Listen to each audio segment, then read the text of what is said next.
हाथ जोड़कर निवेदन है भाई साहब, एक तो ये धोखेबाज है एजेंट, इनसे ना फंसो। मैंने तो अपना लड़का पढ़ाई के बेस पे भेजा था, जिसमें मेरे साथ इतना बड़ा धोखा हुआ है पढ़ाई के बेस पे। मैं तो हाथ जोड़ के यही विनती करता हूँ कि जितने भी ये अपने बच्चे हैं किसी को भी बाहर ना भेजिए, अपने घर पर ही रखें, इधर अपना बढ़िया तरह पढ़ाई करवाएं। और हाथ जोड़ कर अपील करता हूँ भाई साहब, मैं तो नहीं है, मेरे 60 लाख की पूंजी है, कम से कम इसको नहीं है, मेरे को न्याय दिलवाएं। नमस्कार दोस्तों, जेड मीडिया में आपका स्वागत है। आज की बात जग्गा के साथ। तस्वीरें सामने देख पा रहे हैं किस तरह से एक किसान अपने बेटे को विदेश भेजने के चक्कर में इन एजेंटों के, कबूतरबाजों के चक्कर में फंस जाता है। पहले तो वो पैसा भेजता है उनके अकाउंट में। तस्वीरें देख पा रहे हैं, ये चेक उनके अकाउंट में दिया हुआ ये चेक है, सामने तस्वीरें देख पा रहे हैं। और भी हम आपको तस्वीरें दिखाएंगे जो आपको चौंका देंगी। किस तरह से 57 से 58 लाख रुपए ये एजेंटों को दे चुका है, लेकिन एजेंट अब इनका पैसा लौटाने में कोताही बरत रहे हैं। जिन्होंने अब ये पहले सीएम के पास गए, जगह जगह धक्के खा रहे हैं। पुलिस ने मामला दर्ज कर लिया, 6 से 7 व्यक्तियों के खिलाफ मामला दर्ज कर लिया गया है और उनसे पूछताछ पुलिस कर रही है। पूरा मामला क्या है, कैसे ये उन जालसाजों के शिकंजे में फंसा, वो भी हम खुद इन्हीं की जुबानी आपको सुनाएंगे। फिलहाल ये तस्वीरें देख पा रहे हैं किस तरह से बैंक में भी ट्रांसफर पैसा हुआ है, सबूत पूरे लिए हुए हैं, लेकिन इनका पैसा इनको वापस नहीं मिल रहा है। किस तरह से कबूतरबाजों के शिकंजे में फंसा, कैसे फंसा, बहुत सारे सवाल ऐसे उठते हैं। आइए खुद इन्हीं की जुबानी जानते हैं। और ये तस्वीरें देख पा रहे हैं किस तरह से सीएम नायब सैनी से मिलते हुए नजर आ रहे हैं और अपने न्याय की गुहार लगाते हुए भी ये नजर आ रहे हैं। और पुलिस ने इस पर बड़ा एक्शन लिया है, 7 से 8 व्यक्तियों के खिलाफ मामला दर्ज किया है।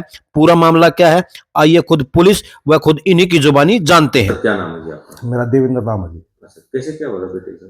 जी मैंने अपने भतीजा राहुल है, भाई बड़े भाई का लड़का था, वो अमेरिका में यूएसए में भेजा था जी पढ़ाई की बेस पे। तो मेरे साले की मौसी का लड़का था, उसने मिलवाए थे जी अरुण से। हाँ, इनके घर पर गए थे हम पहले, तो फिर वो हमारे घर पे आए जी। हाँ, तो जी 60 लाख में हमारी बात हुई थी जी। तो जी बात हुई तो जी वो पढ़ाई का सब बकाता रहा जी हमारे को, कभी उधर नहीं है, घुमाता रहा लड़के को, नहीं है इस भी नेम भेज दूंगा, उस भी नेम भेज दूंगा। इन जी 10-12 देशों में घुमाया राहुल, 9-10 देशों में नहीं है, इधर उधर बकाया रहा मेरे को। और कुछ रुपया जी मैंने ये खाते में डाला, और कुछ जी मैंने कैश ज़्यादा दे रखा है जिसको, जिसमें एक अमित मास्टर, बलवंत और वेद प्रकाश, इनके घर पे मैं कैश दे के आया हूँ। अमित मेरे को ले जाने वाला है, पानी पता था और वो मेरे को लेकर जाता था जी। घर से भी पूंजी लेकर आया है ये बलवंत भी और वेद प्रकाश जी, ये घर पे भी आए हैं जी। तो जी फिर टाइम पता चलेगा साहब जी। तो फिर इसके बाद जी इन्होंने लड़के को लीबिया भेज दिया जी। लीबिया उधर जी 3-4 महीने तक रखा, उसके साथ मार पिटाई भी की लड़के के साथ। और मैंने जी वो सबूत भी पेश कर रखे हैं, रिकॉर्डिंग में बस सारे सबूत है जी। वहाँ पेन ड्राइव में लगा रखी दरखास्त में। तो जी फिर लड़के का फ़ोन खोज लिया जी। तो जी 3 महीने के बाद उसका वीज़ा ख़त्म हुआ था जी। तो मैं इनके घर पर बार बार पंचायत ले गए, भाई हमारे लड़के को हमारे सौंप दो। इसके पापा और चाचा बलवंत से नहीं है, हाथ जोड़ कर विनती भी करी। ये जी भरोसे पर रखे, भाई 3 दिन में आ जा, 4 दिन में आ जा, ये बोले गए जी। 10 दिन के अंदर जी हम 3-4 बार गए हैं।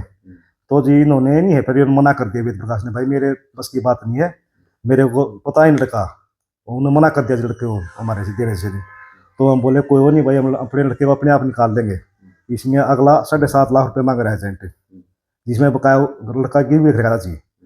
तो जी हमने फिर उस 13 अक्टूबर को उसकी लास्ट हुआ थी वीज़ा ख़त्म होने की।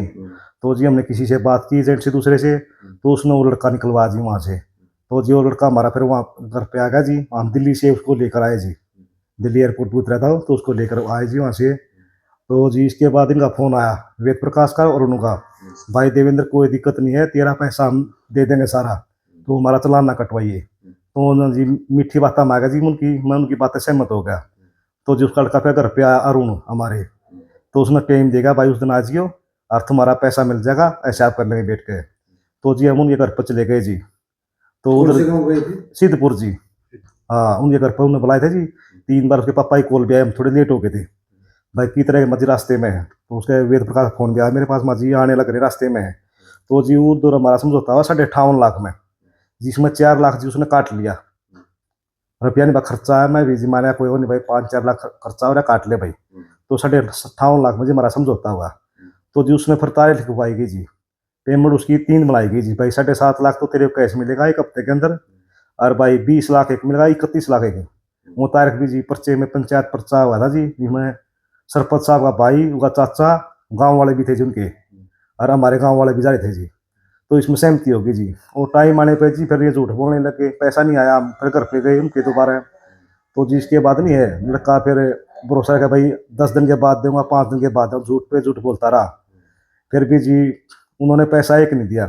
फिर जी हम तीसरी बार फिर गए उनके घर पे, फिर उधर उनका चाचा बलवंत सरपंच और ये मौके बाग, जिसमें हमारे साथ मेरी माता, बहनें और भाभी सब थे जी कम से कम 35-40 आदमी हम ये घर पे गए थे जी गाड़ी लेकर। तो अब एफआईआर दर्ज कराई है, कितने लोगों पर एफआईआर दर्ज हुई है, कितने लाख का ये मामला है? ये है जी 58 लाख का मामला जी।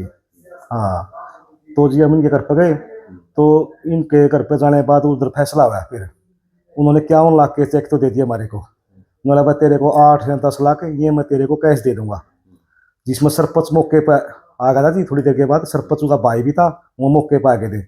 हम जी फैसले से फिर सहमत हो गए। सरपंच ने बोला मैं बीच में आ गया, कोई दिक्कत नहीं, तुम्हारा सारा पैसा निकलवा दूंगा। साथ में का चाचा ही बोला भाई सारा पैसा मैंने उठ लिया, कोई दिक्कत ना मानो। उसका चाचा बलवंत है जी जिसमें। तो जी मेरे को चेक दे रखे थे उसने 51 लाख के। तो जी वो सरपंच दिखाना भाई उधर तेरे को क्या दिया, मेरे को दिखाओ 1 मिनट।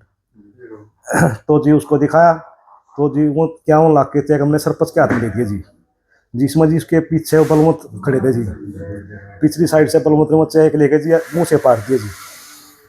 बोला भाई चेक को क्या करोगे जब पैसा मैंने उठ लिया, तुम जाओ अपने घर पे। हाथ जोड़ कर बोला तुम जाओ, तुम्हारा सारा एक एक पैसा मैं दुआ दूंगा।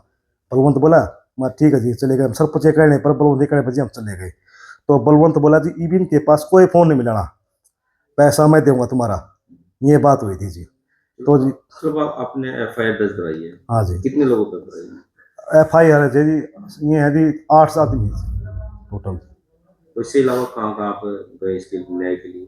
मैं तो पहले मैंने अपनी चौकी में दी जी दरखास्त, फिर मैं गुआना कहा जी, फिर जी मैं टीम से मिला जी, मैं भारतीय डिवास से भी मिला जी मैं, फिर जी मैं उधर DSP ऋषिकांत उसके पास मिला जी, फिर देवेंद्र साहब जी आगे ने बताया जी।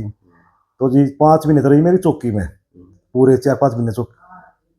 तो कितने कितने दिन से आप इस मामले के लिए लगे हुए?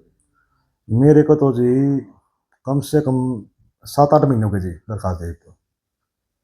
तो सीएम से हाँ, फिर मैं CM के पास कहा जी, मैं सबके पास गया जी, मैंने कोई चारण चला, फिर मैं CM के पास कहा जी मैं। हाँ, फिर उधर CM साहब से बात हुई जी, उन्होंने कोई नहीं तेरे साथ नहीं है। माँ जी ऐसे ऐसे जी, मैं 1 किले का जमींदार हूँ, घर की जमीन मेरे पूरा किला भी नहीं आता जी। माँ जी ऐसे ऐसे बात है जी, इतना 60 लाख पूंजी मेरी। CM साहब ने फिर उन्होंने कोई नहीं तेरा पैसा दिवाएंगे एजेंट से, तो उसने आश्वासन दे दिया जी। मैं खुश होगा जी, कोई नहीं तो CM साहब से मिल लिया, ये तो मेरा पैसा निकल जाएगा। फिर भी जी मैं 2.5-3 महीने इधर दरखास्त दे दी, कोई कार्रवाई नहीं हुई जी मेरी। फिर भी 3 बार आए हुए, अगर भाई पैसा देंगे तो थाने में लिखवा के 10 दिन का टाइम लेके वो पेश नहीं हुई जी। तो अब एफआईआर दर्ज हो गई है? हाँ, अब FIR दर्ज हो गई, ये फिर टीम दे गए थे 10 दिन पहले हुई जी, ये पेश नहीं, तो अब उसका चालान कट गया जी। मतलब हाँ जी। विदेश नाम भेजने के नाम पर ठगी का मामला सामने आया है। हमारे को एक दरखास्त प्राप्त हुई थी, देवेंद्र हैं ईश्वर सिंह के मुटलाना गांव से, कि उनके भतीजे राहुल को विदेश में भेजने के नाम पे 57-58 लाख रुपए ठग लिए थे, जिसकी जांच हमारे देवेंद्र जी हैं ACP साहब, उन्होंने इसकी जांच करी थी और उनकी जांच रिपोर्ट पे ये मुकदमा दर्ज हुआ है। जिन जिन के खिलाफ दर्ज हुआ है वो अरुण, वेद प्रकाश, बलवंत, सुलेखा, सुनीता, रेनू इत्यादि हैं। इस लड़के का वीज़ा बनाकर US भेजने के नाम के पैसे लिए थे। पहले इसको दुबई भेजा, फिर बैंकॉक, फिर लाओस, फिर लीबिया। लीबिया में काफ़ी दिन तक रखा गया और पैसों की डिमांड की गई। जब परिवार ने लास्ट में थक हार के, जब उनके पास पैसे नहीं थे, तो लीबिया में वीज़ा उसका ख़त्म हो रहा था, तो उनको वापस बुला लिया और ये शिकायत दी थी। इसकी जांच की गई, सारे तथ्य हमारे पास सामने आए, ऑनलाइन ट्रांजेक्शन्स हमारे सामने आई और इस पे जो है हमारे देवेंद्र जी ACP साहब ने इंक्वायरी करके ये मुकदमा फॉरवर्ड करा, जिस पे ये मुकदमा दर्ज हुआ है।